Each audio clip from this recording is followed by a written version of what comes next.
صحابہ رضوان اللہ علیہم اجمعین، حضور صلی اللہ تعالی علیہ وسلم ہمارے آئیڈیل ہیں، حضور صلی اللہ تعالی علیہ وسلم بڑے آئیڈیل ہیں، اور خود حضور صلی اللہ علیہ وسلم فرما رہے ہیں میں اور میرے صحابہ، اور فرما رہے ہیں میرے صحابہ رضوان اللہ علیہم اجمعین ستاروں کے مانند ہیں، کسی ایک کی نقل ہم کر لیں گے ہدایت پا جائیں گے۔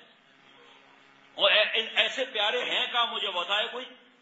آج نوجوان شیکسپیئر کا ایسا کھوپڑی میں دماغ چڑھا ہوا ہے جو آپس میں بیٹھ کر باتیں کرتے ہیں، یہ صحابی نے یہ کیا، یہ صحابی نے یہ کیا۔ حضرت والا رحمۃ اللہ علیہ فرماتے تھے کہ پہلے اپنے آپ سے پوچھو کہ اللہ تعالیٰ مجھ سے صحابہ رضوان اللہ علیہ مجمعین کا سوال کریں گے؟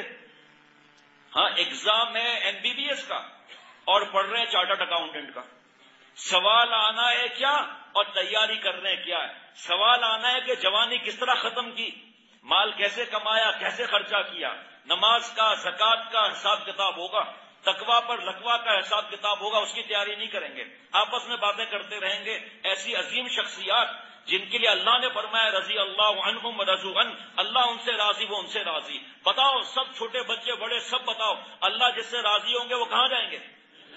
جنت میں جائیں گے۔ اور جنتی لوگوں کے لیے تم اپنی زبان خراب کر رہے ہو، اپنی آخرت خراب کر رہے ہو۔ ہمارے حضرت فرماتے تھے ان لوگوں کے ساتھ بیٹھے ہی مت بحث کرنے والوں سے، ان سے اتنا پوچھ لیا کرو کہ بھائی جان آپ جو ان کے بارے میں کہہ رہے ہیں اس وقت آپ وہاں تھے؟ کون کہے گا میں تھا 1400 برس پہلے؟ کہ میں تو نہیں تھا۔ کہ خدا کی قسم میں بھی نہیں تھا۔ پھر دانو پنچایت کی ہے جناب، جب ہم تھے ہی نہیں تو؟ شہزادوں کے آپس میں کسی بات پر ہوا مشورہ، کسی کا کیا مشورہ، کسی کا کیا مشورہ، شہزادوں کا مشورہ ہوا، اور قانون پر تو وہی چلے لیکن کسی بات پہ مشورہ الگ الگ ہو گیا، تو فیصلہ شہزادوں کے بیچ میں بادشاہ فیصلہ کرے گا یا علاقے کا جمعدار فیصلہ کرے گا؟ بادشاہوں کو بادشاہت کی بھیک دینے والے نے فیصلہ فرما دیا رضی اللہ عنہم ورضوا عنہ، اللہ ان سے راضی وہ اللہ سے راضی۔